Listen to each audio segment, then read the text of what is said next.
Part 3. Breaking down branches, building a fire, remembering from the days of being a youth Boy Scout, looking down at his waterproof watch, 04:24 a.m., reading on it, holding his shoulders tightly, rubbing them every few minutes to stay warm. The fire stayed high, in the meantime, drying his clothes, before sleeping on a wool cloth, one of the cloths he took from Seaman Matthew when asking for one. "Can I help you, sir?" Seaman Matthew asking Lieutenant J.G. Howell. "Yes, I wanted you to give me the keys to take this boat out to land." The enlisted man feeling confused at the request. "You heard me right, shipmate. I want the keys. I want to leave this ship." Lieutenant J.G. Howell asking for the keys once more. "I'm sorry, sir." Seaman Matthew scared before responding back with, "I'm not supposed to give this key to anybody. I'm responsible for this key. While on this watch, if I give this key to you, BMC will have my head for it." The shipmate, worried about the outcome before him. "Just give me the key. Just the first one, and you will keep the spare. When I run out of gas, I will just leave the boat on the waters. Swim the rest of the way." Lieutenant J.G. Howell explaining. "Sir, I do not want to tell you, because you probably know more than me. The water, if you want to try and swim it, will be very, very cold. Are you sure you want to swim the route, depending upon how close you are to the land?" "Kid, I was a pilot before coming here. I failed at it. Now I am an officer on this ship. I need to go on land." Explaining for the keys once more. "Sir, if you leave, they will call a man overboard. But there is this switch," the enlisted man showing the switch to Lieutenant J.G. Howell.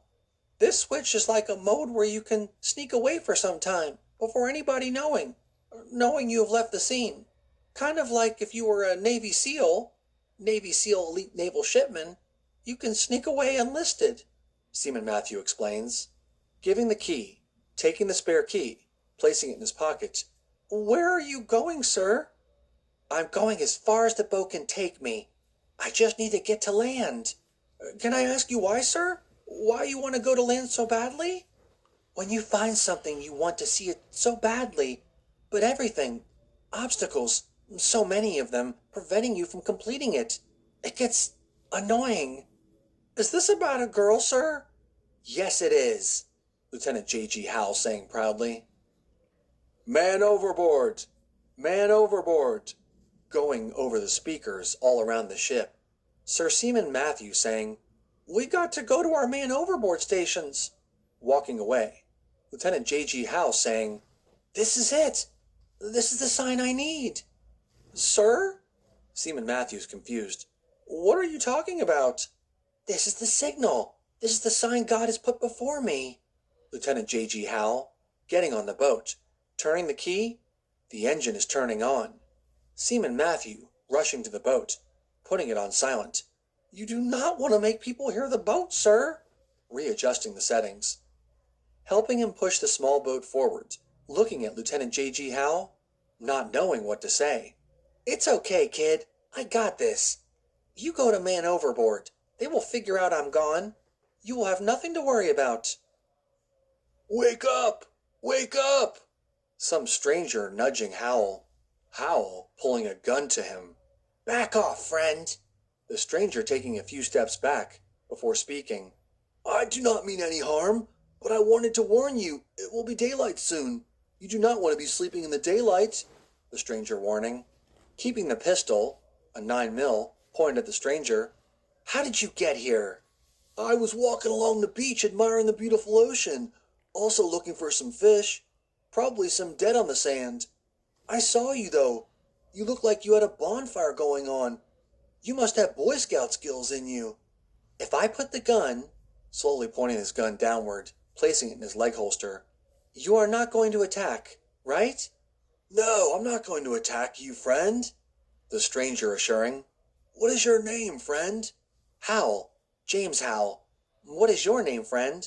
"My name is Farr, Stephen Farr, from Beaverton, Oregon." Shaking his hand. "Where am I at? My phone isn't working right now." "You're on the coastline, in Oregon, but we're not too far from the city of Bandon, which used to be part of Highway 101, but the highway's not there. Well, it's there, but the highways were broken. because state governors took all their money and let the bridges, roads, all go to crap. I thought I was in Washington State, Hal said, confused. You want to go back to Washington, friend? Washington has its own set of problems. Like what? Hal wanting an explanation. The freeway was destroyed, the one connecting Tacoma to Seattle, because the governor thought it was better to keep the infected away from the major cities. So he decided to blow up the main freeway, blocking them. You keep talking about the infected. What are you talking about? Where have you been the last 5 months? Were you in a prison or something?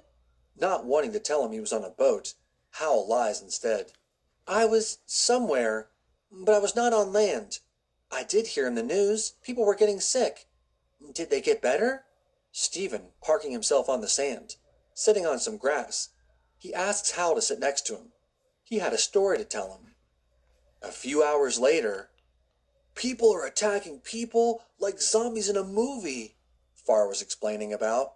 I know this could be hard to believe, but people got sick. They lost their minds. You put them down? The brains? Are you saying we hit them in the brain, like you would in those zombie movies? For some, they never heed the warning. Family's gone. Because of it, Farr explaining. What about your family? Hal asking about. My family is somewhere in San Francisco. My wife was visiting her sick mother, took our 2 kids. This disease happens, the world stops. I'm not allowed to fly out or drive out, trying to see if they were okay. You've not seen them since? No, I've not been able to, but I have some people you might want to meet. They can help you. Where are you trying to go to? I'm trying to get to some town. A town called Encinitas, located in California, somewhere close to San Diego. You know you are very far away from there. Is there a car I can drive? Or ride with people? For a price you can go anywhere, but you cannot use cash. You can only use Ven or Pay from your phone. Hal, looking at his phone. The service is still not working. How am I supposed to pay then, when my phone is not working? Hal arguing. We are by the ocean, friend. When we get closer into town, your phone should be working. We stay here until sunset. Then we can walk into town. Farr, lying on the grass. Will you watch while I sleep? Hal asking. Just to make sure nobody comes after us. I'll watch you, Farr says. While you sleep, don't worry about it. We'll get through this, Farr assured. Sunset. Night creeps in. Hal waking up, realizing only him, nobody else around him. He left me, Hal telling himself, angered in his mind. You up? Farr coming into view. You thought I left, didn't you? I had to make sure the coast was clear, explaining. Helping Hal to his feet, dusting the sand off, the 2 walking away from the beach, walking on main roads, not used to walking in the dark. Lights were on, a few poles lighting the way. Hal asking Farr why walking in the dark is better. Like I said before, the people with this disease get riled up. In the daytime, more and more of them come together. They might attack you. Attack you how? Hal wondering. They come after you, wanting to just rip your body apart. Now, I'm not saying like in zombies.